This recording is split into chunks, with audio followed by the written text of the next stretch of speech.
ในท้ายอาทิตย์ผ่านมานี้แผนกเกษตรกรรมและสิ่งแวดล้อมแขวงบ่อแก้วได้จัดกองประชุมรายงานความคืบหน้าการจัดตั้งปฏิบัติเวียกงานคุ้มครองปกปักรักษาและปรึกษาหารือสิ่งที่เกิดขึ้นอยู่ในเขตป่าสงวนแห่งชาตินำกันการลักลอบล่าสัตว์ป่าการบุกรุกเนื้อที่ป่าบ่ได้รับอนุญาตและการจับจองเนื้อที่ป่า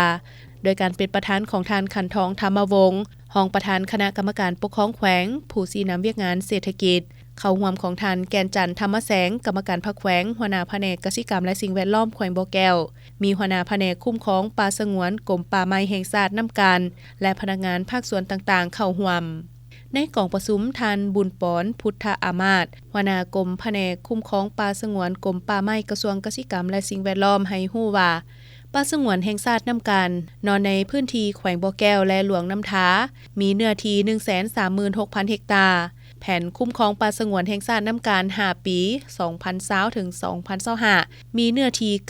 91,000 กว่าเฮกตาร์ประกอบมี 3 เมืองคือเมืองห้วยทรายเนื้อที่ 55,000 กว่าเฮกตาร์เมือง 27,000 กว่าเฮกตาร์และเมืองผาอุดมมีเนื้อที่ 8,000 กว่าเฮกตาร์และแขวงหลวงน้ำท้ามีเนื้อที่ 44,122 เฮกตาร์ซึ่งกวมเอา2เมืองคือเมืองเวียงภูคาในเนื้อที่ 3,596 เฮกตาร์เมืองร้องในเนื้อที่ 12,474 เฮกตาร์ในระยะผ่านมาการคุ้มครองป่าสงวนแห่งชาตินำการหน่วยวิชาการได้ลงเผยแพร่ระเบียบกฎหมายนิติกรรมให้บ้านที่นอนอยู่ในอ้อมข้างป่าสงวนแห่งชาตินำการเมืองห้วยทราย13บ้านเมือง6บ้านผาอุดม5บ้าน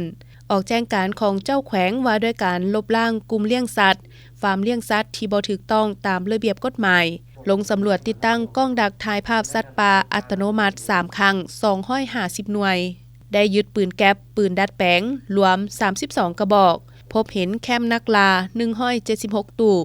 ได้กล่าวเตือน9ครั้งและได้เก็บกำข้อมูลการบุกจับจองเนื้อที่ดินป่าไม้การถางป่าเฮ็ดไร่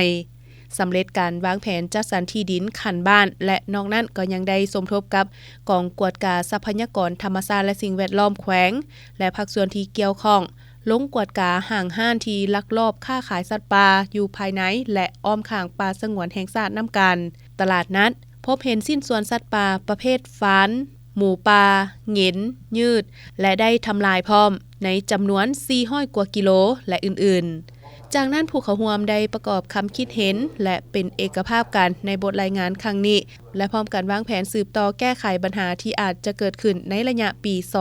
2026 จงยกสูงความรับผิดชอบทางด้านการเมืองเป็นเจ้าการในการประกอบคำคิดคำเห็นแต่ปัญหาอย่างกงไปกงมาและถูกต้องอย่างความเป็นจริงเพื่อเฮ็ดให้มีประสิทธิภาพและประสิทธิผลบรรลุได้ตามจุดประสงค์และระดับคาดหมายที่วางไว้